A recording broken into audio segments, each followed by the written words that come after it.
Bienvenue au balado L'investisseur transformé. Avez-vous l'impression qu'il y a trop d'options et d'opinions vous disant comment investir et planifier votre avenir financier? Grâce à son approche simple et directe, l'animateur Ruben Antoine de la firme Toulette Matthews et Associés vous guide à travers la complexité de l'industrie financière. Les sujets abordés dans ce balado vont transformer votre expérience d'investissement et augmenter vos chances de devenir libre financièrement pour toujours. Bonne écoute! Bonjour à toutes et à tous, bienvenue sur le podcast. Je suis votre animateur Ruben Antoine et aujourd'hui on aborde un sujet essentiel mais souvent très négligé. C'est la planification successorale. Comme vous savez, il y a le vieillissement de la population et il y a aussi la génération qu'on appelle la génération silencieuse, donc celle qui est née entre 1930 et 1940. Donc ces gens-là, ils ont maintenant entre 85 et 95 ans. C'est aussi la génération qui a la réputation d'être très économe. Ils épargnaient beaucoup d'argent pour se sentir en sécurité financièrement. Donc, la conséquence de ça, c'est que le Canada s'apprête à vivre le plus grand transfert de richesse intergénérationnel de l'histoire. Donc, dans les 10 prochaines années, les études montrent que près de 1000 milliards en héritage passeront d'une génération à l'autre. Cette richesse-là, elle est constituée de divers biens. Donc, on parle de montants en argent, on parle de placement et aussi on parle d'immobilier. Mais malheureusement, la plupart des Canadiens ne sont pas préparés pour ce transfert astronomique. À la base même d'être préparés, de la préparation, le but, la base, la fondation, c'est de commencer par avoir un testament en place. Et près de 57% des Canadiens n'ont pas de testament. Au Québec, c'est pire. Les études montrent qu'environ 70% des Québécois n'ont pas de testament. Puis on le sait, on a tous entendu les histoires d'horreur quand on regarde la télé, là, des vedettes qui sont décédées sans testament. Et souvent, ça nous choque d'apprendre qu'une riche célébrité qui a toutes ses affaires organisées, mais qui n'a pas pris le temps de mettre en place une bonne planification successorale. Je me souviens quand, en 2016, le chanteur Prince est décédé sans testament, mais avec un patrimoine financier de près de 250 millions. Ça a fait toutes les nouvelles, les manchettes médiatiques, parce que le fait de ne pas avoir planifié ses affaires, la situation avait entraîné des batailles familiales, légales qui ont duré près de 6 ans et beaucoup de grandes complications aussi par rapport à ce qui va se passer avec son héritage musical. Puis, ça a l'air d'un cas isolé, pas tant que ça, parce qu'on a vu d'autres personnalités connues qui sont décédées sans testament. On parle par exemple du chanteur Bob Marley. Si on remonte un peu plus dans le temps, il y a le peintre Pablo Picasso. Puis quand on va, ce qui est un autre fait intéressant aussi, le président Abraham Lincoln, qui était lui-même un avocat. C'était un des présidents les plus réputés dans le monde, celui qui a aboli l'esclavage, le 16e président des États-Unis. Lui non plus, il n'avait pas de testament.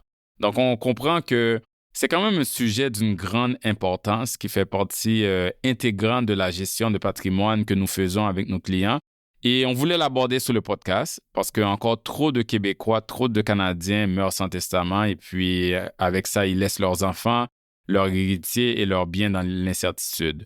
Donc, pour en parler, j'ai le plaisir d'être accompagné aujourd'hui de Christina Deary, qui est une notaire qui a accompagné plusieurs de nos clients dans leur planification successorale et dans la préparation de leur testament, leur mandat d'inaptitude. Donc, une belle conversation que je vous invite à écouter et à faire passer à des gens dans votre entourage si vous pensez qu'ils peuvent bénéficier des informations qu'on va partager aujourd'hui. Bonne écoute.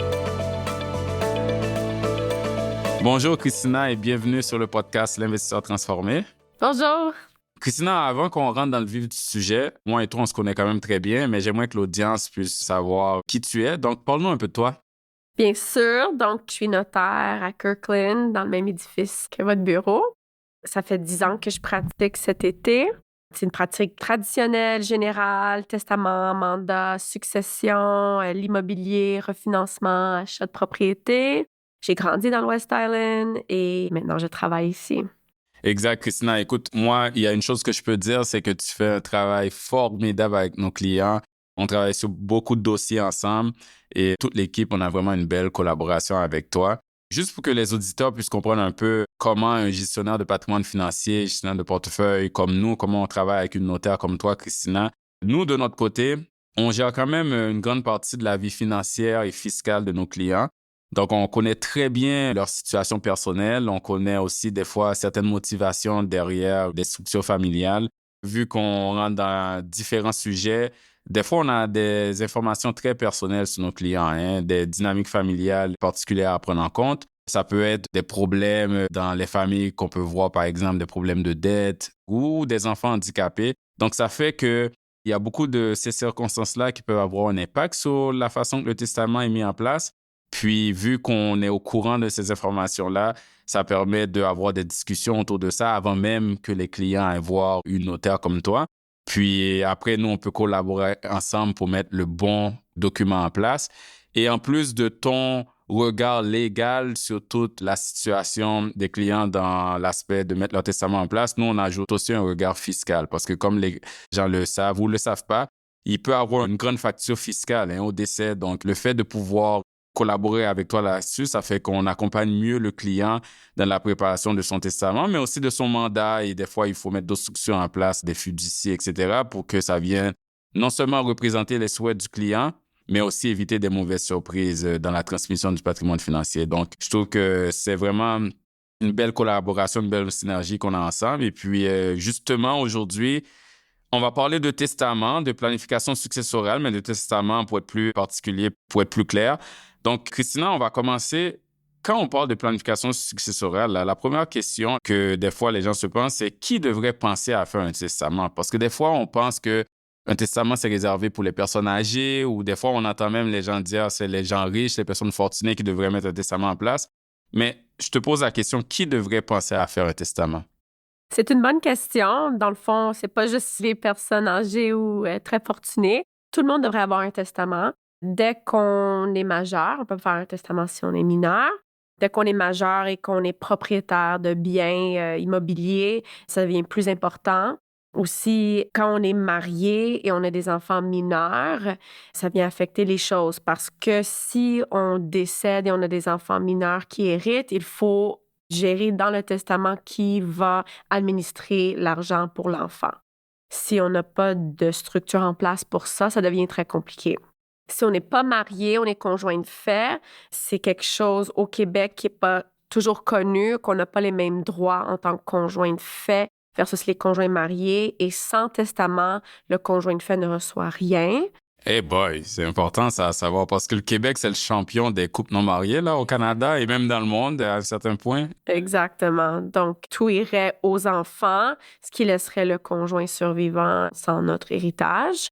Et je voulais aussi dire qu'il y a une nouvelle loi qui rentre en vigueur cet été. On parle de l'union parentale, là, Exactement, le nouveau régime. Ouais. oui. Donc, ça pourrait être un sujet pour une autre fois. Donc, il y a cette structure-là qui va rentrer en place pour donner des droits similaires à des couples mariés à des couples de conjoints de fait.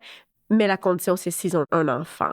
Donc, tous les couples avant, je pense que ça rentre dans C'est le 30 juin. Oui. Donc, tous les couples non mariés, même s'ils ont des enfants avant le 30 juin, encore plus important de penser à un testament aussi parce que peut-être qu'ils, s'ils n'ont pas un autre enfant après, peut-être qu'ils ne vont pas avoir cette protection-là. Exactement, c'est ça, parce que ça s'applique seulement aux couples qui ont un enfant après le 30 juin. Exact. C'est ça, donc ceux qui ont des enfants et qui ne sont pas mariés, déjà, c'est très important aussi pour eux. Donc, à la base, majeur, quand il y a des actifs en place, quand il y a des enfants, c'est tout, si on peut dire, des situations minimalement qu'il faut se dire, il faut qu'on mette un testament en place. Et on n'est pas obligé d'avoir des millions dans le compte de banque pour penser à mettre un testament. Tu as mentionné tantôt, Christina, gens mariés, non mariés. Des fois, on entend des gens dire, écoute, j'ai pas besoin de testament parce qu'on est marié. Tu sais, on est marié, on a signé un contrat de mariage, on est protégé, donc c'est pas nécessaire. Est-ce que c'est vrai?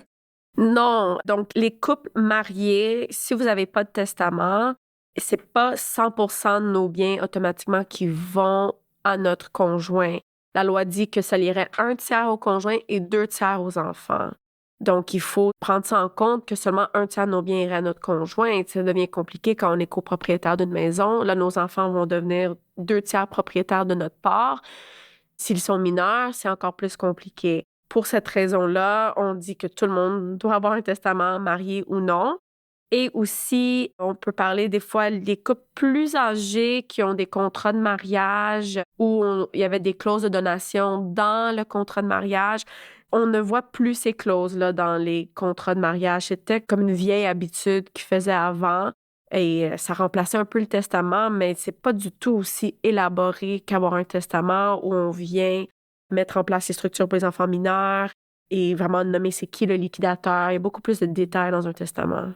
OK, donc même si on est marié, on devrait quand même considérer mettre un testament en place, définitivement. Oui, certainement, oui. Puis, dans un testament en général, il y a beaucoup de rôles, beaucoup de termes légaux et non légaux, mais il y a beaucoup de rôles en tant que personne qui sont listés dans le testament. On entend souvent, si quelqu'un commence à faire la conversation de mettre un en place, on leur dit de choisir quelqu'un qui va être le liquidateur ou la liquidatrice, les bénéficiaires, donc ça c'est plus facile à comprendre, c'est en général les héritiers, en d'autres mots, mais on voit aussi liquidateur, tuteur, des fois fiduciaire. Donc, peux-tu rapidement nous dire c'est quoi ces différents rôles-là et c'est quoi les responsabilités qui viennent avec? Si on commence par le liquidateur ou la liquidatrice, C'est par ça. exemple. Donc, le liquidateur, c'est la personne qui va gérer la succession, faire toute l'administration, contacter le notaire pour faire les recherches testamentaires, aller à la banque, fermer les comptes au nom du défunt, ouvrir le compte de succession, contacter le comptable pour faire les impôts. Donc, c'est vraiment, je dis tout dans la paperasse, l'administration de la succession. Les bénéficiaires, c'est les gens qui vont hériter, donc qui sont nommés dans le testament, sont impliqués seulement une fois que le liquidateur liquide la succession. A fait tout le travail, dans le fond. C'est ça, oui. Et les tuteurs, c'est les personnes qu'on va nommer pour prendre soin de nos enfants mineurs. Donc, si on dit, si moi je décède et mon conjoint aussi, et nos enfants sont mineurs, je nomme cette personne comme tuteur à mes enfants pour prendre soin d'eux. OK, mais attends, il y a quelque chose que j'entends souvent, là, une croyance, si je peux dire, qui est populaire quand on parle de tuteur. C'est que les gens s'étonnent puis disent, mais il me semble, c'est le parrain et la marraine là, qu'on nomme, tu sais, quand on a des enfants qui naissent, on nomme soit un membre de la famille ou un ami comme marraine-parraine. Puis ça a toujours été dit un peu dans la croyance populaire que si on décède, automatiquement, l'État reconnaît ces personnes-là comme la personne responsable des enfants. Est-ce que c'est vrai, ça, ou c'est un mythe? C'est pas automatique, c'est plus du côté religieux, C'est ça. parrain-marin, c'est ça. Pas du côté légal. Non, c'est sûr que si on n'a pas de testament qui vient déterminer c'est qui le tuteur, il y a une structure en place pour dire c'est quoi la procédure pour nommer quelqu'un. Et c'est la famille qui va se réunir pour nommer quelqu'un. Et peut-être qu'on va tenir compte du fait qu'on avait nommé une marraine ou un parrain, mais c'est pas automatique. Donc, souvent, les gens, quand ils viennent me voir, ils disent « Ah, le tuteur, mais c'est vrai, on a un parrain, une marraine. On est plus proche avec eux, on veut mettre quelqu'un d'autre, donc on met quelqu'un d'autre. » Ça prévaut, le testament prévaut. Exact. Parfait. On a parlé de liquidateur tantôt, liquidatrice, qui est la personne qui administre toute la succession, toute la paperasse du décès jusqu'à la distribution de tous les actifs aux bénéficiaires. Qu'est-ce qu'on devrait prendre en compte quand on veut choisir un liquidateur? Parce que c'est quand même un rôle clé. C'est quand même quelqu'un qui va discuter, comme tu as dit, Christina, avec toutes les différentes parties, institutions financières, qui a accès au compte, du moins le côté de gestion et de passation. Qu'est-ce qu'on doit considérer pour choisir le liquidateur qui peut être quelqu'un différent des bénéficiaires ou les mêmes personnes, mais est-ce qu'il y a des considérations à prendre en compte? Oui et non. Je te dirais que la plupart de mes clients nomment toujours un membre de la famille parce que moi, je conseille toujours de nommer quelqu'un à qui on fait le plus confiance. Exact. Les gens, des fois, ils ont le réflexe « Ah, mais cette personne-là n'a aucune connaissance en finance. Je vais nommer mon beau-frère qui est comptable. » C'est sûr qu'il y a un avantage si quelqu'un est dans le monde de finance. Ou légal. Ou légal aussi, c'est ça. Ils ont plus des réflexes peut-être qui vont aider à liquider. Mais même si on n'a personne dans notre famille qui a un profil comme ça, moi, je préfère dire à mes clients de quand même nommer cette personne-là, quelqu'un à qui on fait confiance. Parce que après ça, pour avoir les conseils nécessaires, ils vont pouvoir consulter un notaire, Exact. un comptable et à la banque. Je dis tout le temps, c'est les 3 institutions, 3 personnes qui vont aider le liquidateur à procéder. Donc, moi, de la confiance, c'est le plus important. Et après ça, cette personne-là va pouvoir consulter s'ils ont besoin de l'aide. Et aussi, si on n'a vraiment pas d'option, beaucoup de personnes sont ici sans famille, ils ne veulent pas mettre un ami, c'est beaucoup de travail. Il y a certaines banques qui offrent maintenant le service de liquidation.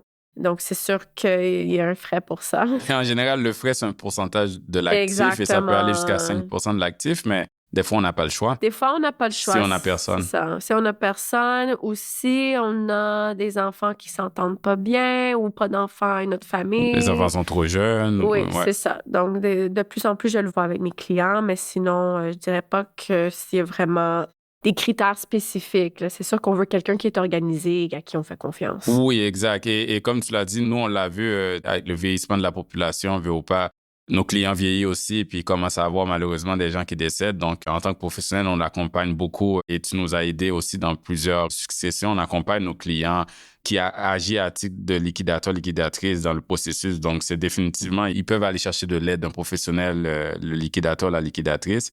Moi, je sais que dans notre pratique, des fois, qu'est-ce qu'on voit qu'on révise les testaments, c'est que les gens avaient leurs parents comme liquidateur, liquidatrice, mais éventuellement, les gens sont rendus un peu plus vieux, donc leurs parents sont beaucoup plus vieux.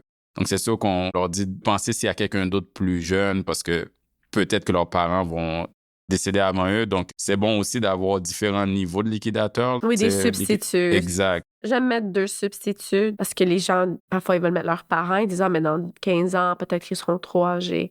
Mais c'est sûr qu'on veut toujours sauver le coup quand on fait un testament, mais l'idéal, c'est que tout le monde mettrait à jour leur testament aux 10 ans. C'est quand même pas très fréquent, 10 ans. Et donc, moi, je dis tout le temps, dans les prochaines 10 années, est-ce que c'est votre père que vous pensez serait la meilleure personne pour être liquidateur? Si oui, on met votre père et après ça, on va le changer. Donc, il faut pas essayer de trop prévoir pour les 50 prochaines années et les circonstances qui font en sorte que notre vie change. C'est un très bon point, ça. Puis on vient justement de parler du qui, donc qui sont les personnes dans le testament, qui devrait faire un testament. Parlons du quand, parce que tu parles de la fréquence de faire le testament. Tu dis aux 10 ans, mais outre une règle générale à peu près aux 7 à 10 ans, à quelle fréquence devrait-on mettre à jour notre testament dans le sens que est-ce qu'il y a des situations qui devraient être comme un peu une lumière pour se dire c'est un moment que je devrais considérer mettre à jour ou changer mon testament? Ça dépend. C'est plus si les personnes que vous nommez dans votre testament, soit qu'ils sont décédés ou qu'ils sont trop âgés, justement, pour hériter. On se dit, OK, mes parents à 95 ans, ils n'ont pas besoin d'hériter de ma succession. Ou si les enfants, maintenant, ne sont plus mineurs, quand ils atteignent l'âge plus de 25 ans, souvent, mes clients viennent me voir, là, ils veulent nommer leurs enfants comme liquidateurs plutôt que de mettre des frères, sœurs, parents. Il n'y a pas de temps précis, 5, 10, 15 ans, pour mettre à jour le testament. C'est quand il y a un changement majeur dans notre vie, surtout quand les enfants vieillissent. C'est là que mes clients reviennent. C'est quand les enfants sont mineurs, on veut les protéger. Après ça, quand les enfants sont plus vieux, on veut les inclure. Exact. Et plus tard dans nos vies, aussi des changements à faire. Oui, puis des fois, les gens oublient aussi qu'est-ce qu'ils ont mis dans leur testament. Ils ont mis un ami, un peu comme ce que tu disais pour le parrain et la marraine. Ils ont mis un ami, un bon ami, mais 10 ans plus tard, Ils se parlent plus. Ils se parlent plus. Puis, mais ils oublient. Des fois, on oublie qu'est-ce qu'on a mis dans notre testament. Donc, s'asseoir, réviser, puis dire, oh, cette personne-là, on n'a plus la même relation. Des fois aussi, on a un ami, une amie qui a encore une bonne relation, mais qui a déménagé dans un autre pays. Et je sais qu'il y a, on va pas aller là-dedans, là, mais il y a une complexité fiscale qu'on a comme liquidateur, liquidatrice, quelqu'un qui est non-résident. Donc, il y a des choses, des fois, à juste regarder le testament pour voir s'il y a des petites modifications à faire pour que ça représente la réalité. C'est un bon point que j'ai pas mentionné, c'est qu'on veut que le liquidateur soit un résident canadien. De l'impôt. Oui, de l'impôt, exact. C'est ça. On ne veut pas que le liquidateur soit un résident étranger parce que ça va affecter la succession. Comment qu'elle est déterminée exactement. Et un changement qui me vient en tête aussi, qui est très important, qui peut subvenir, qui devrait susciter une mise à jour du testament, c'est les divorces. Hein? Donc, des fois, les gens ont choisi notre conjoint, notre conjointe, à moins que c'est encore le souhait après le divorce, mais ça, il faut aller faire le changement. Ça. Souvent, je vois que les gens ne font pas leur testament, ne refont pas leur testament suite à un divorce pendant longtemps. La loi prévoit que suite à un jugement officiel de divorce, les clauses qui font référence au conjoint dans notre testament deviennent nulles. Si je nomme mon conjoint comme liquidateur, comme légataire universel, ça devient nul, mais avec le jugement de divorce. Des fois, ça peut prendre des années avant de recevoir le jugement officiel. Donc, c'est plus la séparation que ça peut être important. Oui, exactement. Avant le divorce, si on est séparés, de mettre à jour le testament. Si on n'est pas divorcé officiellement, mais on est séparés, c'est sûr qu'on ne veut pas que notre conjoint hérite, notre ex-conjoint hérite. Ouais. Et donc, c'est important de le faire. Et même si on a le jugement de divorce et que la loi le prévoit, que les clauses deviennent nulles, on veut pas que son nom soit sur notre testament. Il y a des changements à faire. Oui, puis des fois, on a aussi une nouvelle conjointe ou un nouveau conjoint. Ça devient nul pour l'autre, mais on n'a pas encore choisi que si on voulait que la nouvelle conjointe ou le nouveau conjoint. Oui. Donc, le testament permet vraiment d'aller où on veut aller par rapport à nos souhaits. Les gens commencent à comprendre qu'un testament, c'est important, mais là, je parle avec toi qui est une notaire, donc il y a le testament notarié, mais tu sais, des fois, les gens vont dire, j'ai un testament, là, j'ai écrit quelque chose, à la main qui est dans un tiroir où tous les membres de ma famille savent où est-ce que c'est situé. Donc, il y a différents types de testaments. Hein. Il y a le testament holographe, il y a le testament devant témoin et il y a le testament le plus robuste qui est le testament notarié. Peux-tu nous dire rapidement c'est quoi la différence entre ces testaments-là, mais aussi c'est quoi les implications d'en avoir un par rapport à un autre? Donc, c'est extrêmement important d'avoir un testament notarié versus un testament holographe ou devant témoin. C'est sûr, si quelqu'un me dit que financièrement, ils ne peuvent pas faire un testament notarié maintenant, c'est une bonne option d'avoir un testament holographe ou devant témoin. Que de ne pas avoir du tout, dans le fond. Exactement. Ouais, OK. Un testament holographe, il faut que ça soit écrit et signé complètement à la main. Et un testament devant témoin peut être rédigé sur l'ordinateur, imprimé, signé devant 2 témoins. Mais c'est très complexe parce que dans les 2 cas, il faut que les testaments soient vérifiés. Passe à travers une procédure de vérification au moment du décès. Donc, en anglais, le terme commun qu'on utilise, c'est probate. Et juste ce processus-là, ça implique la cour, obtenir un jugement. Donc, il y a beaucoup de délais et les frais, c'est quelques milliers de dollars. OK? Alors, c'est beaucoup plus cher que faire un testament notarié. Ça peut être contesté aussi. Exactement. Et un testament holographe, c'est écrit à la main. Il faut trouver un témoin qui va attester au fait qu'il reconnaisse votre écriture. Oh, wow. Donc, OK. ça, c'est compliqué. Et le testament devant témoin, il faut retrouver un des 2 témoins qui a témoigné, qui va déclarer qu'ils étaient présents au moment de la signature. OK. Et donc, souvent, les témoins, on les retrouve pas ou ils sont décédés. Et donc, c'est vraiment beaucoup plus simple d'avoir un testament notarié. OK. J'imagine cette situation-là, il y en a diverses qui arrivent par rapport à ce genre de testament-là, mais cette situation-là, c'est un individu qui était décédé sans testament.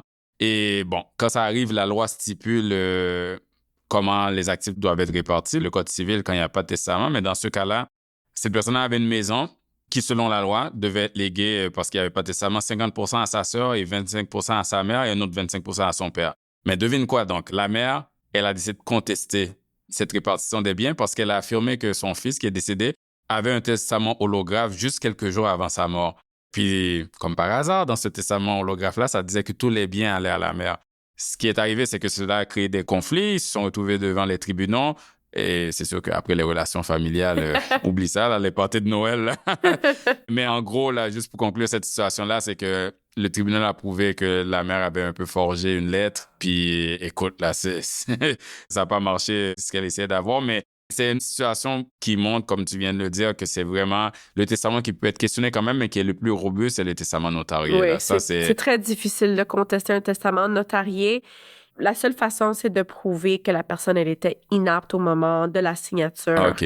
Sinon, la forme du testament notarié, c'est un acte authentique au Québec qui est reconnu et qu'on ne peut pas contester à moins que, justement, quelqu'un peut dire le testateur n'était pas apte. On n'avait pas tous ces esprits. Oui, c'est ça. Nous, on a une vérification à faire jusqu'à un certain degré. On n'est pas médecin. Et si le client a plus de 80, 85, souvent, les notaires vont demander pour une note du docteur. OK. Pour ajouter du poids à notre dossier si jamais l'acte est contesté, ça nous protège pour montrer qu'on a demandé pour une preuve, une note du médecin disant que la personne est toujours apte à signer des documents, à comprendre, à gérer ses biens. Et de notre côté aussi, on a une petite vérification à faire. Donc, ça l'aide le dossier. Et pendant que j'y pense, un autre grand avantage, un petit fait là, que peut-être les gens ne savent pas du testament notarié par rapport au testament écrit là, ou devant témoin, c'est que des fois aussi, quelqu'un décède, mais avait fait un testament, puis les gens qui gèrent là, le liquidateur avec l'aide des bénéficiaires ou quoi que ce soit, ils ne trouvent pas le testament. Ils ne savent pas où est-ce que c'est. Ils se souviennent que papa avait dit « Oui, j'ai écrit un testament qui est quelque part ». Quand c'est un testament notarié, si je ne me trompe pas, ça ne peut pas être perdu parce qu'il y a comme un registre, un registre. Ouais, il faut toujours faire, ça c'est bien à savoir, il faut toujours faire une recherche testamentaire. Même si on sait qu'il y a un testament, on est certain que c'est le dernier, légalement, il faut faire une recherche testamentaire. Donc, on fait une recherche à la Chambre des notaires, qui est l'Ordre professionnel des notaires, et au Barreau du Québec, qui est l'Ordre professionnel des avocats. Parce qu'on peut faire un testament devant témoin avec un avocat. Et donc, une fois qu'on reçoit les certificats de recherche, ça va nous dire c'est quoi le dernier testament enregistré. Si quelqu'un dit « Ah, il y a aussi un testament holographe qui a été signé après que le testament notarié a été fait », il faut justement faire la procédure de vérification pour prouver.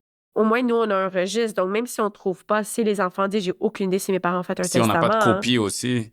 Exactement. Donc, on fait la recherche, on voit avec quel notaire le testament a été fait. On peut contacter le notaire pour obtenir une copie. Si le notaire ne pratique plus, ça va être inscrit qui a pris la relève. C'est bien organisé. Oh wow, il y a toute une structure, c'est le fun. Ça rassure définitivement. Quand on parle de testament, donc on parle de biens à léguer.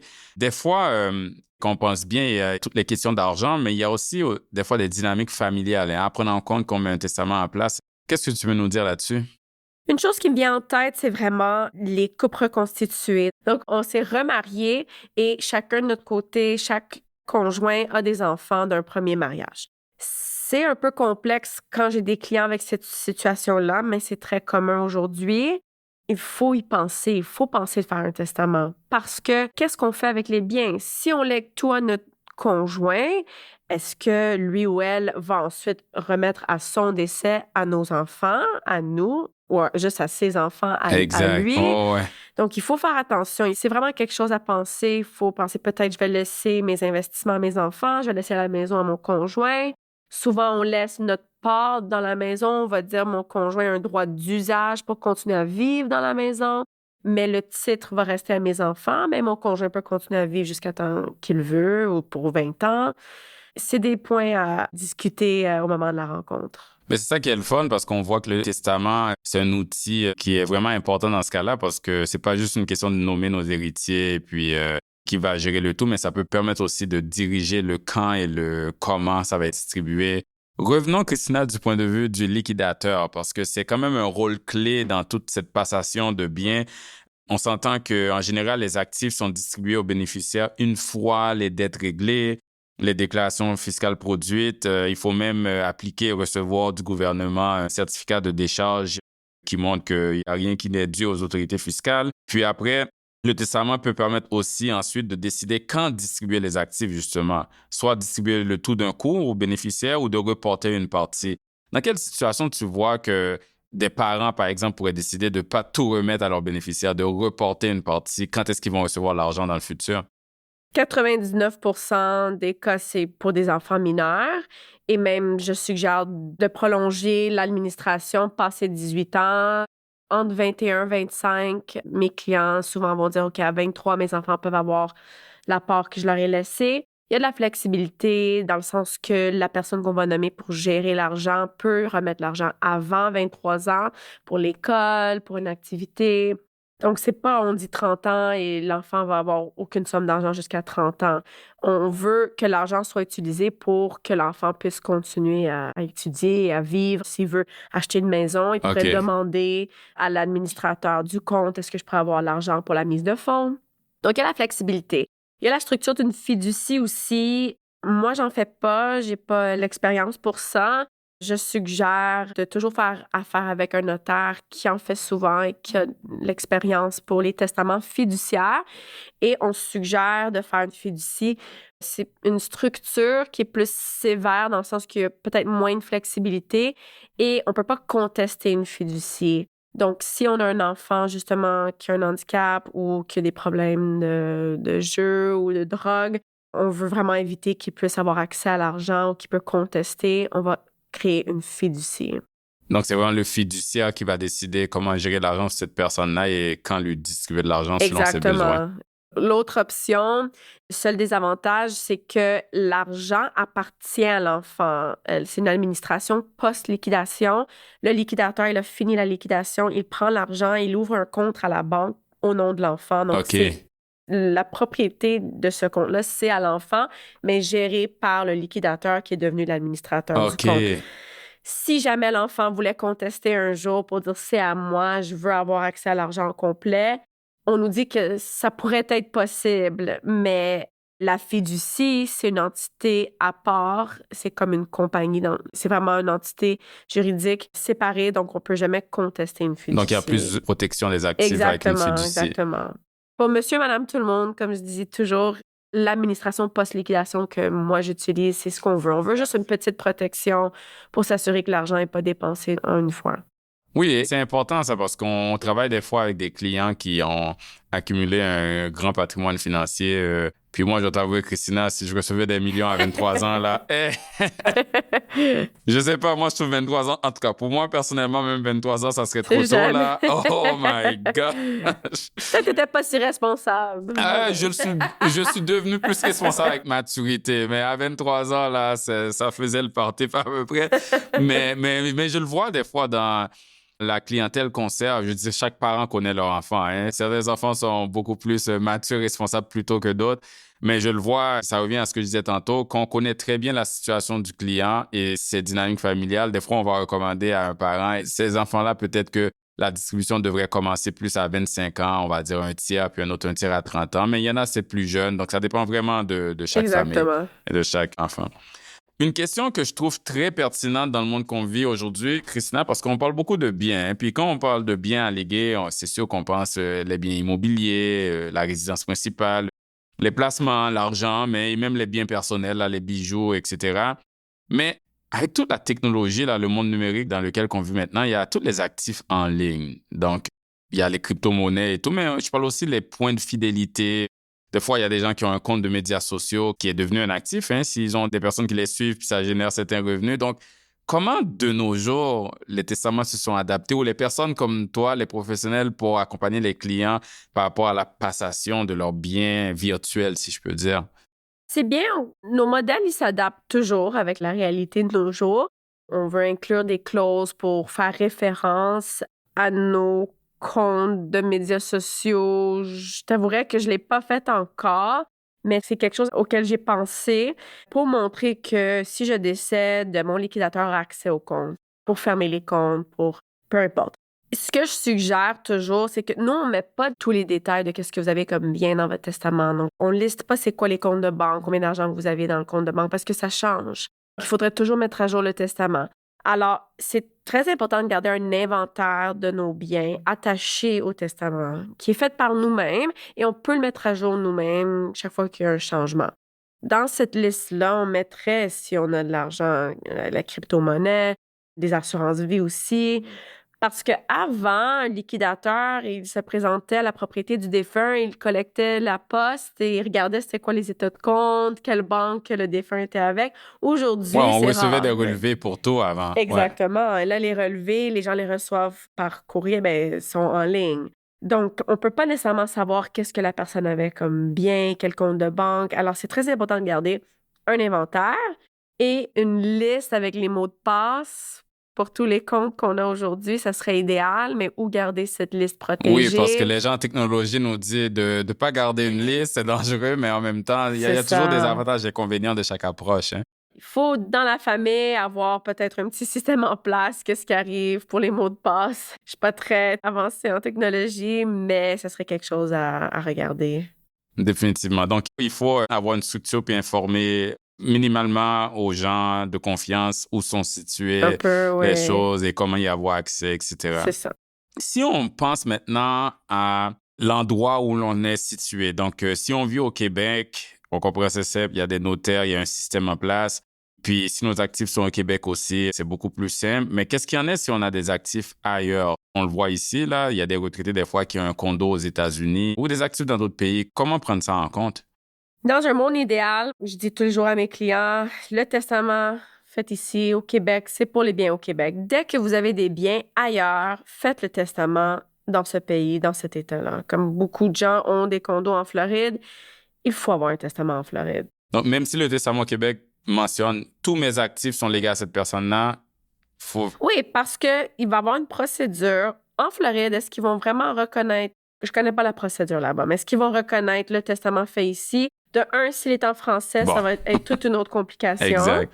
Deux, même si c'est en anglais, comme nous, à l'inverse, s'il y a un testament américain qui doit être reconnu, utilisé ici, la procédure, c'est d'aller devant les tribunaux et demander une vérification, donc le probate. Et encore une fois, ça peut coûter 2, 3, aujourd'hui c'est 2, 3, 4 000 $. Ça coûte beaucoup moins cher de mettre 2 testaments en place. Exactement. Et on peut venir dire spécifiquement qu'est-ce qu'on veut. Donc, on a le testament au Québec qui, c'est pour tous nos biens. Et quand on fait un testament dans une autre province, parce que c'est aussi à l'interne du Canada, dans une autre province ou dans un autre État des États-Unis, on fait un testament là et on dit que ce testament s'applique seulement pour mes biens en Floride ou pour mes biens en Ontario. OK, c'est bien noté. Et tu as mentionné une autre province, quand on parle du Canada. On le sait, ici au Canada, on a 2 systèmes de loi. Au Québec, c'est le Code civil, puis dans le reste du Canada, c'est le Common Law. Comment on dit ça en français? Common Law. En français aussi? Oui. Je sais pas comment le dire. Je viens de réaliser que Civil Code, Code civil, mais c'est ça. Dans le reste du Canada, il y a le système plus anglo-saxon de loi. Donc, les lois successorales, j'imagine, qui sont différentes dans les provinces aussi. Si on a des actifs dans 2 provinces, c'est le même principe. On doit avoir 2 testaments, un notarié québécois, si je peux dire. Puis si on est en Ontario, on a des actifs là-bas, il faut avoir un autre testament. Oui, c'est sûr que, surtout avec l'Ontario, on est proche de l'Ontario, notre voisin. Toutes les lois sont similaires d'une province à l'autre, mais pour pouvoir mettre en effet, en vigueur, un document, chaque province, chaque pays a leur propre procédure. Donc, moi, je les connais pas, je pourrais m'informer, mais c'est pas à moi. C'est quand un liquidateur doit agir ailleurs, mais je dis toujours, c'est mieux de juste consulter un avocat local, qui connaît les lois locales. Qui va bien vous guider à quoi faire.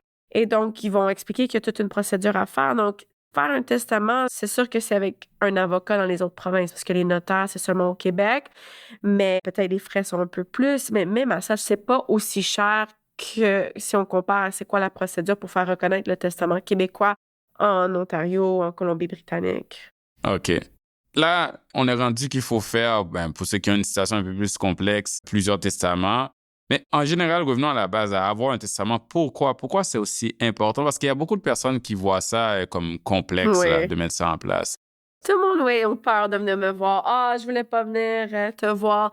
Ah, ça fait des années qu'on parle qu'on devrait venir. C'est toujours la même chose, je comprends. On se lève pas le matin et dire, je vais faire mon testament aujourd'hui. Mais c'est drôle que tu dis ça parce que j'ai des amis que je vois une fois de temps en temps, puis quand on rentre dans ce sujet-là, parce que des fois, à cause de mon domaine et tout, puis il y a certains amis, je les revois une autre fois, puis ils disent « Je sais, Ruben, mais c'est sur notre liste. » On dirait qu'il y a des gens qui comprennent qu'il faut le mettre en place. Ouais. C'est sur leur liste, mais dans les priorités, là, c'est toujours... Non, parce qu'on le voit pas. On voit pas les faits, c'est après notre décès. Exact. C'est comme moi, j'ai notaire écrit sur mon front. Quand je rentre dans un party de famille ou un événement, le monde me regarde, ils me disent quasiment pas allô. Ils disent « Ah, c'est vrai, il faut que je fasse mon testament. » T'es comme le rappel. C'est ça, exactement.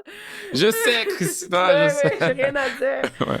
Mais c'est pas compliqué. Et comme peut-être vous allez pouvoir voir juste de ma voix, mais c'est pas compliqué. Moi, j'aime ça, rendre ça convivial. Je vous pose des questions. C'est 3-4 questions, grosses questions. Et on rentre dans les détails. Qui nommer, mais pas les détails de qu'est-ce que vous avez essentiellement comme bien. Comme je vous disais, on ne fait pas une liste dans le testament. J'ai pas besoin de savoir tous vos avoirs. Des fois, les gens n'aiment pas partager ça.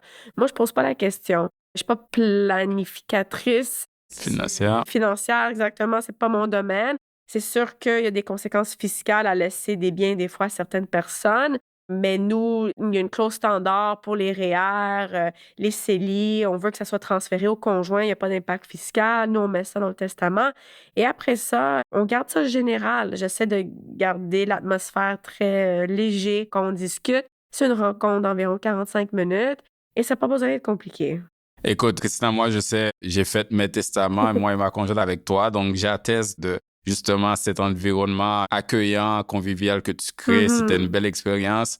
J'ai même réussi à amener mes parents pour faire leur testament avec toi. Et mes parents, ils sont haïtiens. Et les Haïtiens, culturellement, tout ce qui est assurance vie, testament, tout ce qui parle de la mort, il y a toujours une petite réticence. On dirait qu'il y a un peu de superstition que si on fait quelque chose lié avec la mort, ça va attirer la mort. Mais j'aurais dit, faites-moi confiance. Et puis, ils ont aimé l'expérience avec toi, malgré qu'il y a un côté culturel. Donc, je suis d'accord avec toi, là, que même si les gens peuvent avoir un peu de réticence, c'est non seulement nécessaire, comme qu'on vient de le dire plusieurs fois dans le podcast, mais c'est pas un processus compliqué. En fait, ça peut être beaucoup plus compliqué si on n'a pas de testament, comme qu'on a dit. Ça entraîne des frais, il faut aller devant le tribunal. Même s'il y a les règles à qui ça va, il faut prouver l'hérédité, les actes notariés et tout. Ça peut être beaucoup plus compliqué et plus cher quand on n'a pas de testament pour les gens qui ont à gérer ça. Mais justement, c'est quoi les conséquences de mourir sans testament? Comme on a déjà dit, c'est les frais, OK, s'il n'y a pas de testament. Si on a un testament qui n'est pas notarié, il y a les frais devant les tribunaux. Exact. Mais Si pas on de n'a testament, pas de mettons, puis testament- on a conjoint et enfant. Je sais qu'il y a beaucoup de règles. Conjoint et Ouais. enfant, c'est quoi les règles? Mais Comment le ça- problème, moi, ce que je dis tout le temps à mes clients, c'est que quand on n'a pas de testament, il faut aller voir un notaire pour faire une déclaration d'hérédité qui va venir déclarer que quelqu'un est décédé sans testament. Et ensuite, on va OK. dire, en vertu de la loi, on distribue les biens comme ça. Ce document-là, c'est aussi cher que faire un testament. Donc, c'est soit qu'on dépense l'argent pendant qu'on est Avant. vivant et ça va régler des problèmes pour notre famille après. Et c'est nous qui prenons les décisions, qui on nomme comme liquidateur, à qui est-ce qu'on lègue nos biens. Ou on le fait pas, ça va coûter aussi cher après et c'est d'autres personnes qui prennent les décisions. Oh, wow, OK, je savais pas ça. On n'a rien à perdre, en fait, de le faire avant. Exactement. Mais On on a a tout à toujours gagner. peur du gouvernement. Souvent, les gens me disent, je veux vraiment pas que le gouvernement s'implique dans mes biens, gère mes biens. Ça, je vais vous le dire, c'est pas le gouvernement qui gère. Si on a de la famille, puis on n'a pas de testament, c'est le conjoint, les enfants, les parents, frères, sœurs, cousins, oncles, tantes. On va loin jusqu'à temps qu'il y a vraiment personne. Et là, il faut impliquer le gouvernement pour dire, il y a personne pour prendre soin de la succession. OK. Mais il y a le travail à faire. La famille vit un deuil et en plus, ils doivent ensuite régler tout ça parce qu'il n'y a pas de testament en place. Pourquoi? Pour sauver de l'argent, on ne sauve même pas de l'argent. Donc, pour cette raison-là, c'est important. Les intentions, on veut mettre nos intentions, on veut que ça soit clair dans un testament. Souvent, les gens me disent, dites que cette personne-là va prendre la décision au moment de mon décès. Non, moi, je ne laisse pas de place pour La l'incertitude. confusion, C'est là. la confusion, Ouais. c'est ça. Le but de faire le testament, c'est de mettre les choses au clair. Et juste un petit exemple, puis on va mettre une note, un lien dans les notes de l'épisode, je veux dire, qui montre différentes situations là quand on décède sans testament, dépendant si on a des parents ou si les parents sont plus là, si on a des enfants, un conjoint ou personne à qui ça va et c'est quoi les règles du code civil. Un exemple simple, si on a un conjoint et des enfants, la règle c'est 1/3 de nos actifs vont au conjoint et 2/3 aux enfants. Mais si on n'a pas de conjoint, ben c'est là que les parents sont inclus et des fois, ou les frères et sœurs. Si on n'a aucune de ces personnes-là, c'est d'autres membres de la famille. Donc, je vous invite, si vous n'avez pas de testament, d'aller voir les règles, mais je vous invite à avoir un testament, mais on va mettre le lien dans les notes de l'épisode. Ce qu'il faut retenir, par exemple, parce que j'ai déjà vu ça quand je parle avec des amis, des fois, et quand je leur explique un peu cette règle-là, ils sont comme, ah, OK, ça veut dire que, un exemple, là, mon père, que j'ai quasiment jamais connu, qui n'était pas impliqué dans la famille, mais qui est encore vivant, ben, si j'ai pas, par exemple, des conjoints ou des enfants, ben, il va hériter une partie des actifs. Ben, c'est oui. Donc, le testament vient permettre de choisir vraiment, comme tu l'as dit, Christina, à qui le donner. Et le plus important, dans une autre ordre d'idée, tu l'as dit plus tôt, mais je veux le répéter, c'est les conjoints non mariés. Les conjoints de fait, là, on en a beaucoup ici au Canada et surtout au Québec. Ben, ils vont rien recevoir, à part la nouvelle règle qui va peut-être adresser une partie de ça, mais ils vont rien recevoir potentiellement s'il n'y a pas de testament. Donc, vraiment important de rédiger un testament pour choisir à qui qu'on veut léguer et pour éviter des problèmes pour nos proches ou pour la descendance. Le dernier point que je veux mentionner là-dessus, c'est quand on meurt sans testament, si aucun héritier n'est trouvé ou aucune personne ne se déclare comme héritier, ça va dans un registre de biens non réclamés. Oui. Ouais, c'est bien ça. Et puis, c'est drôle, je voulais en parler parce que j'ai écouté un podcast qui en parlait dernièrement. En ce moment, il disait qu'il y a près de 580 millions dans ce registre-là de biens qui ne sont pas réclamés au Canada. Mais cet argent-là, c'est beaucoup de biens. Là, ça peut être des comptes bancaires qui ont été oubliés ou quoi que ce soit. Mais la partie succession, donc qui sont liés avec des décès, ça s'élève à 25 millions. Donc, il y a 25 millions dans les coffres de l'État que l'État attend que quelqu'un lève la main pour dire que je suis un héritier ou quoi que ce soit. Et en général, l'État, le gouvernement garde ça pendant 30 ans. Puis après 30 ans, après le décès, si personne ne s'est présenté ou a levé la main, parce qu'en fait, il y a vraiment un site web où vous pouvez taper le nom de quelqu'un de décédé que vous connaissez dans votre famille pour pouvoir voir s'il y a de l'argent là-dedans qui est lié avec cette personne-là qui devrait aller à quelqu'un. Donc, en fait, s'il y a personne qui réclame ça, ben là, le gouvernement, il prend l'argent. Donc, je vais mettre aussi un lien dans l'épisode pour ce registre-là. Ouais. Allez taper des noms de personnes que vous pensez peut-être que la succession pourrait avoir un bien qui n'a pas été réclamé, puis qui sait, peut-être qu'il va avoir une belle surprise ou non. Bon, bref. Christina, ça, c'est pas mal tout ce que je voulais survoler avec toi. Je te remercie beaucoup pour ton expertise, tes explications précieuses, le fait que tu m'aides à sensibiliser sur l'importance de mettre un testament en place. Avant qu'on se laisse, est-ce que tu as un mot de la fin ou un dernier conseil ou juste un sommaire ou quoi que ce soit que tu aimerais partager avec nos auditeurs avant qu'on se laisse? Juste répéter que c'est pas besoin d'être compliqué. C'est un processus qui peut être simple. On est là, les notaires au Québec, pour vous guider dans ce processus. Et ma maître de stage disait tout le temps, il faut pas avoir peur. Faire un testament, ça fait mieux vivre. Oh, wow! Ça, c'est une belle façon de finir ça. Complètement d'accord avec toi. Et puis, merci pour cette belle conclusion et cette belle conversation, Christina. Pour les auditeurs, auditrices, j'espère que vous avez apprécié cet épisode. Il y a un autre document vraiment important qui s'appelle le mandat, qu'on veut faire un épisode là-dessus. J'essaie de convaincre Christina de le faire avec moi. Donc, restez à l'affût. Il va sûrement avoir un autre épisode sur ce document crucial à mettre en place. Mais d'ici là, je vous remercie de votre écoute. Merci, Christina. Merci. Vous venez d'écouter L'Investisseur transformé, animé par Ruben Antoine. Veuillez visiter le site web tma-invest.com pour vous abonner au balado, demander une copie gratuite du livre L'Investisseur transformé et pour en savoir plus sur la façon dont notre firme aide les investisseurs à atteindre leurs objectifs financiers. Merci. Les investissements et stratégies financières doivent être évalués en fonction de vos objectifs personnels. Les auditeurs doivent alors effectuer leurs propres recherches et consulter un conseiller dans le domaine avant de prendre des décisions sur leur placement et finances personnelles avec les informations fournies dans ce balado.